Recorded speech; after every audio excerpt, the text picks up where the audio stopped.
I would have expected Adam Idah to come in against Dundee, Ross County, Motherwell, St Mirren, Hibs. Basically your bottoms and score and either start, play the first hour, get a couple of goals, or come on last half hour and turn a 2-1 into a 3-1 and really improve their goal difference. And I'm not seeing it. I do think they paid miles over the odds for him. I think they felt pressurised into getting him. He did well last season when he came in for the second half of the season, but the cup final is made his legend. The last minute goal in the cup final. That's made him as a Celtic man.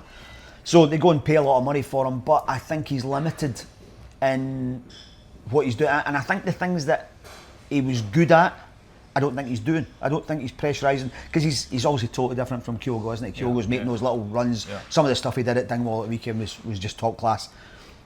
Idah can't do that, but he can do things that Kyogo can't do, and he's not doing them.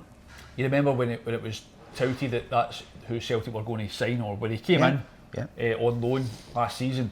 Celtic fans weren't impressed with that. No. They expected better. Yeah. They were wanting better at that time, and then in fairness to the boy, he comes in and he plays well, and he shows himself to be a decent striker, to the point where when the season ends, Celtic fans are saying, let's get this done. Yeah. And when it does get done and he's signed from Norwich, nobody's complaining. Nobody's complaining. They're delighted about it. They see it as good money. £6 million. It's big money for Celtic, and they were delighted with it. But he's now looking like the player they thought they were getting. Yes, a year ago. He's looking at the moment like a fairly limited English Championship player. Now, I'm not saying they're bad players in the Championship. Some really good strikers down there.